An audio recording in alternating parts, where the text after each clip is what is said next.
So, gofyn fan hyn, ie. A dded clywed y detector, obviously, yn mynd off. A mi lawr, gan beth mi lawr o'i 8 inches, oedd yn gweud.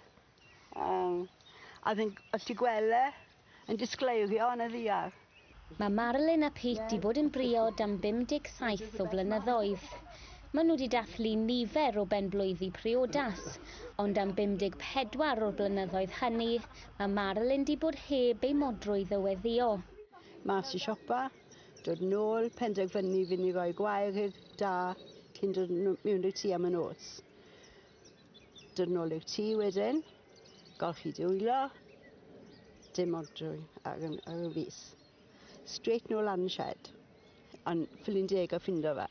Dim gobeith o gwbl, a o'n i'n upset y brant o'n beth hyn. Pan ddath dyn lleol i ddefnyddio synhwyrydd metal ar dir Marilyn a Pete mwyn edrych am dlysau o dan y ddeiar, roedd Marilyn yn meddwl ei fod yn werth trial unwaith eto i ddod o hyd i'r fodrwy. Ac o'n i gwgddo fe dwi'n y dagwaith, mae fi'n gweud fel joc yn gweithio fe. Reit, Keith, dim ots am y rwbish yn y gyd chi'n ffindo. Gwastraff chi'n ffindo gyda'r lle yma. Cewch chi ffindo yn engagement rhywun fi, please.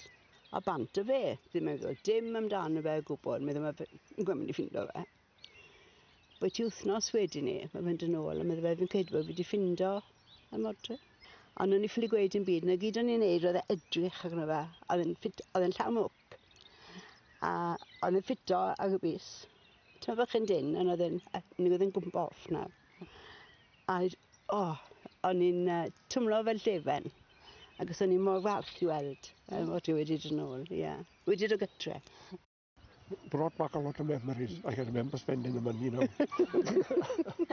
Ar ôl 54 o flynyddoedd hebddi, mae Marilyn yn addo na fydd hi byth yn tynnu y fodrwy arbennig eto.